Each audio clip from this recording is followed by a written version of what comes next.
Simon Says subscribe and click on the bell icon to receive notifications.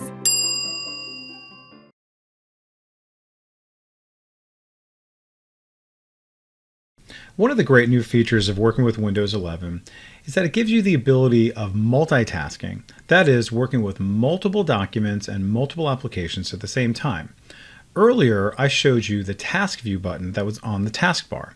But I want to show you this time how we can access that by using a combination of keyboard shortcuts, which is the Windows key, which is on the lower left of your keyboard, plus the Tab key on the left-hand side as well. So if I just hold down the Windows key while tapping the Tab key, you're going to notice it's going to show me all of my open documents and also open applications. And very easily I can go right to it, no problem, come back to it one more time, go to another and go to the Microsoft Store, come back to it, very cool, and I can go up and down, I can see everything that I have available. Now in future lessons, we're going to talk about different desktops, so put a pin in that.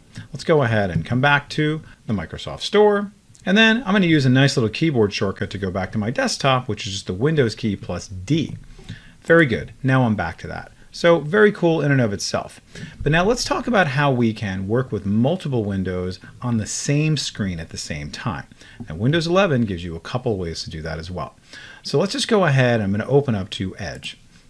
And you're going to see me go ahead and maximize that. And what I'd like to do is make it so this window is on the right-hand side while also looking at my Excel document and then possibly even a Word document at the same time. Now, how do we do that? Well, if I move my mouse over here to the right-hand side, you're going to notice that these little icons appear. And each of these icons is an indication of where we're going to have this window that's currently open appear on the screen. Do I want it on the far right and have something of equal size on the left? Do I want to have this on the far left, but two other documents over here on the right-hand side in the upper part, or on the right-hand side in the lower part? So very, very cool. Well, I know I want to have three. So what I'm going to do is very simply choose this, and then that just pushes it over to the left-hand side. And now I can choose, well, you know what? I want to have my Word document over here in the upper right. These guys jump down over here, and I'm going to have this Excel document in the lower right.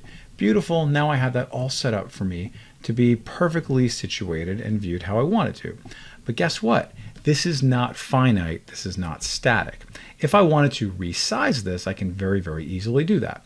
So watch this. When I move my mouse to the edge of where these documents meet, I can go ahead and just simply click and drag, make that a little bit smaller. I can also make this a little bit taller if I wanted to. Very, very nice. Very cool. And now I have that all set up how I want it to be. Perfectly. Love that. Now we're good to go. Now let's go ahead. I'm going to go ahead and maximize this now. I'm going to show you a couple other nice little keyboard shortcuts that I can work with now as well. Because I would like to do the same exact thing I did, but not having to use the mouse. So you can do that by holding down the Windows key and then the right arrow, and then that just docks it to the right. If I use the Windows key and the left arrow, and I do it twice, that's going to dock that to the left, and then giving me these choices to, okay, what do I want to be in this upper quadrant? And now I'm going to bring up this PowerPoint document, and there I have it. Beautiful. So there's a lot of different ways to accomplish the same thing. Practice that, and we'll see you in the next lesson. If you're not a subscriber, click down below to subscribe so you get notified about similar videos we upload. To see the full course that this video came from, click over there. And click over there to see more videos from Simon Says It.